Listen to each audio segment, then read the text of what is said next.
علیہ وسلم۔ دوسرا سپارہ سورہ بقرہ کی آیت نمبر 185 184 185 اللہ رب العزت کا فرمانے علی شان ہے، شہر رمضان، رمضان کا مہینہ، الذی انزل فیہ القرآن، جس میں قرآن اترا، ہدی للناس، لوگوں کی ہدایت کے لیے، وبینات من الہدی والفرقان، اور رہنمائی اور فیصلہ کی روشن باتیں، فمن شہد منکم الشہر، تو تم میں جو کوئی یہ مہینہ پائے، فلیصم، تو ضرور اس کے روزے رکھے،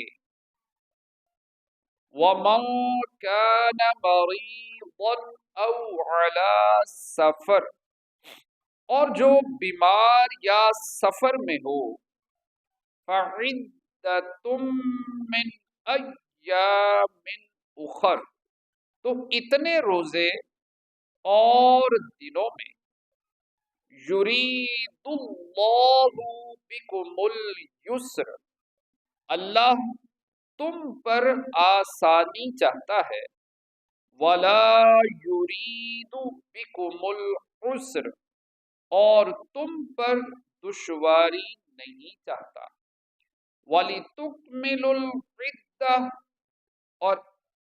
اور اس لیے کہ تم گنتی پوری کرو، وَلِتُكَبِّرُوا اللَّهَ عَلَى مَا هَدَاكُمْ، اور اللہ کی بڑائی بولو اس پر کہ اس نے تمہیں ہدایت دی، وَلَعَلَّكُمْ تَشْكُرُونَ، اور کہیں تم حق گزار ہو۔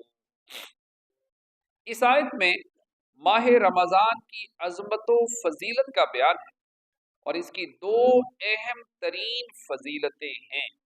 پہلی یہ کہ اس مہینے میں قرآن اترا، اور دوسری یہ کہ روزوں کے لیے اس مہینے کا انتخاب ہوا۔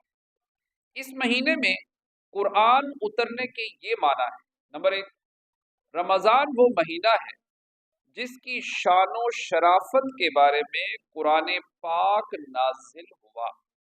نمبر دو، قرآن کریم کے نازل ہونے کی ابتدا رمضان میں ہوئی۔ نمبر تین، مکمل قرآن کریم رمضان المبارک کی شب قدر میں لوح محفوظ سے آسمان دنیا کی طرف اتارا گیا اور بیت العزت میں رہا۔ یہ اسی آسمان پر ایک مقام ہے، یہاں سے وقتاً فوقتاً حکمت کے مطابق جتنا جتنا اللہ تعالی کو منظور ہوا، جبریل امین علیہ السلام لاتے رہے، اور یہ نزول 23 سال کے عرصے میں مکمل ہوا۔ رمضان وہ واحد مہینہ ہے کہ جس کا نام قرآن پاک میں آیا، اور قرآن مجید سے نسبت کی وجہ سے ماہ رمضان کو عظمت و شرافت ملی۔ اس سے معلوم ہوا کہ جس وقت کو کسی شرف و عظمت والی چیز سے نسبت ہو جائے وہ قیامت تک شرف والا ہے۔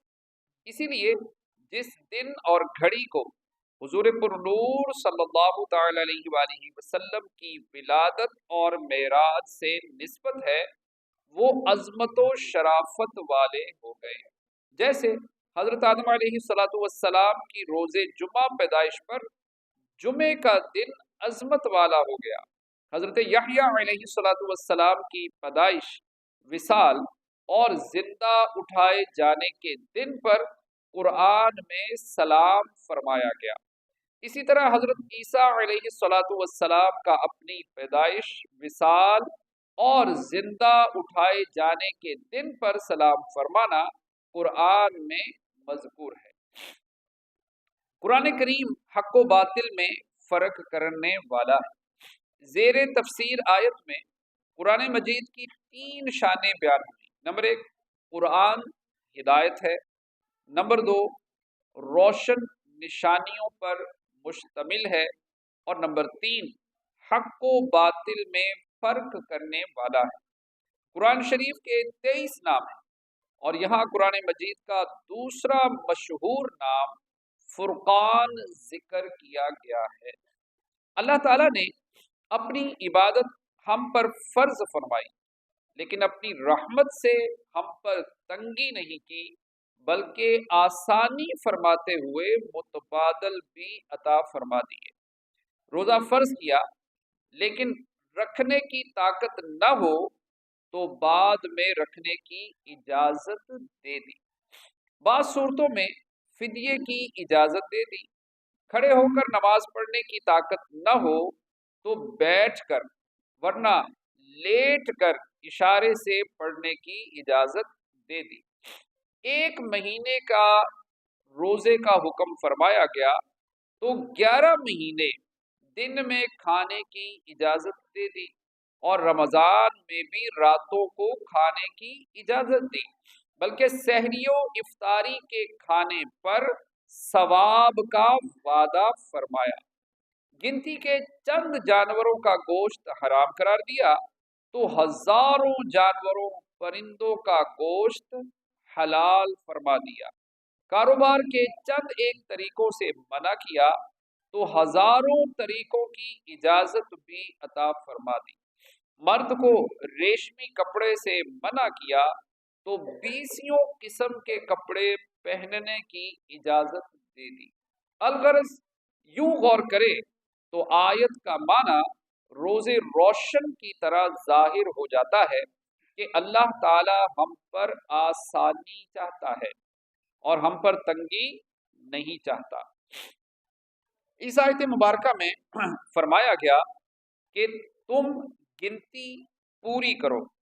گنتی پوری کرنے سے مراد رمضان کے 29 یا 30 دن پورے کرنے ہیں، اور تکبیر کہنے سے مراد یہ ہے کہ اللہ تعالیٰ نے تمہیں اپنے دین کے طریقے سکھائے تو تم اس پر اللہ تعالیٰ کی بڑائی بیان کرو اور ان چیزوں پر اللہ تعالیٰ کا شکر ادا کرو۔ اللہ پاک کی بارگاہ میں دعا ہے جو پڑھا سنا عمل کی توفیق عطا فرمائے۔